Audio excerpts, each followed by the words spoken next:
saya Yeti Kitchen dalam segmen Ramadan bersama Adabi. Hari ini saya nak masak samosa daging.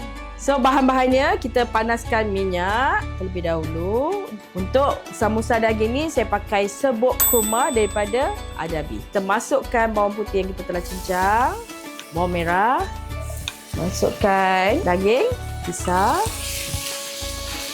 Okey, masukkan rempah kurma Adabi 1 paket. Masukkan air sedikit. Masukkan sos lada hitam Adabi. Masukkan kentang yang kita potong dadu. Okey, kita masukkan asam jawa Adabi sikit. Tunggu sampai kentang dan juga daging tu masak. Kita perasakan dengan garam dan serbuk perasa.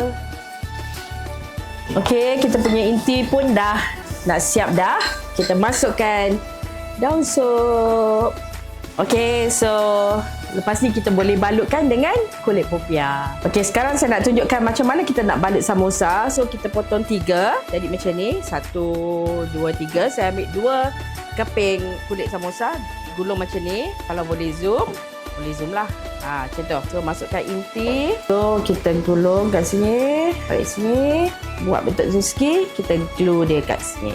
Pakai tepung gandum. So dah jadi dah.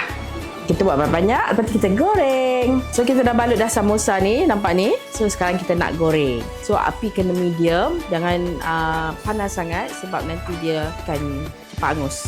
Kita dah siap dah goreng, kita angkat. Okey, dah siap dah kita punya samosa daging Adabi untuk berbuka puasa. Selamat mencuba.